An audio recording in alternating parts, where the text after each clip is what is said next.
Bonjour et bienvenue. J'ai eu la chance de récemment mettre la main sur cette édition de Flow et j'ai donc eu envie de vous en faire profiter.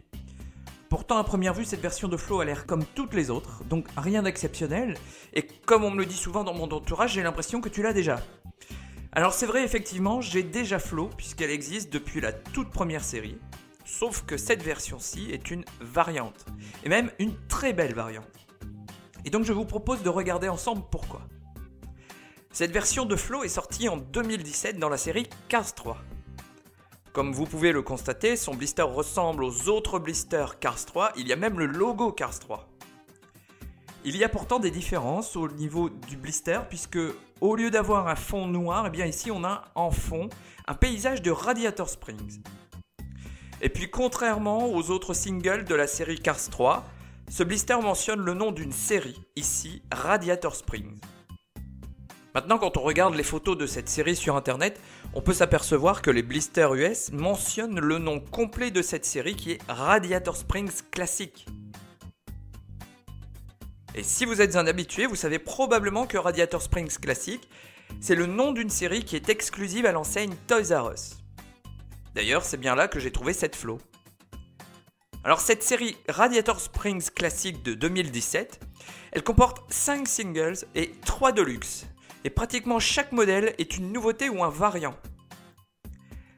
C'est donc le cas de cette Flow et c'est même pour ça que si j'ai déjà Flow depuis longtemps, eh bien il me fallait celle-ci. C'est parce qu'elle est différente et je dirais même que c'est sa meilleure version. Donc voilà pour la présentation du blister de Flow. On a même le nom de Flow et de la série Radiator Springs Classic qui change un petit peu de la version Cars 3 puisque au lieu d'avoir son nom sur fond rouge, on a son nom sur du bois pour faire une présentation peut-être un peu plus vintage.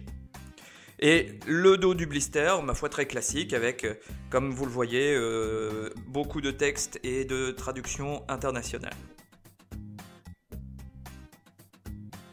Voilà pour le blister de Radiator Springs Classic. Passons maintenant à Flow en elle-même. La raison principale qui fait que j'adore cette version de Flow, c'est qu'elle est entièrement en métal et c'est la première fois depuis qu'elle est éditée que son toit l'est aussi. En effet, depuis le début, le toit de Flow est entièrement en plastique, ce qui est plutôt rare pour les productions de Mattel.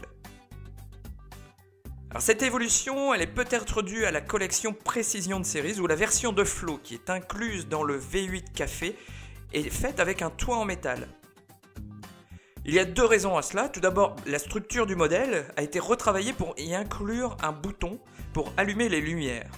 Et ensuite, peut-être aussi que l'essentiel de la voiture est en métal pour ne pas laisser trop de lumière passer à travers la matière. Maintenant, si on compare cette dernière version de Flow à celle de la Precision Series, eh bien, on ne peut que constater à quel point elle est de qualité. Elle est entièrement en métal et il n'y a plus de démarcation au niveau du pare-brise. Et il n'y en a même pas non plus au niveau du pare-choc arrière. Et c'est important, pour moi en tout cas, parce que ça rend le modèle plus fidèle au personnage d'origine. C'est donc pour moi la meilleure version de Flow depuis le début, et voilà aussi pourquoi cette version de Flow est notée comme variante dans la base de données, et enfin, pourquoi elle méritait sa petite présentation. Voilà, merci d'avoir suivi, n'hésitez pas à me laisser votre avis en commentaire, et n'oubliez pas de consulter l'actualité de la collection sur la base de données et sur ma page Facebook. À bientôt.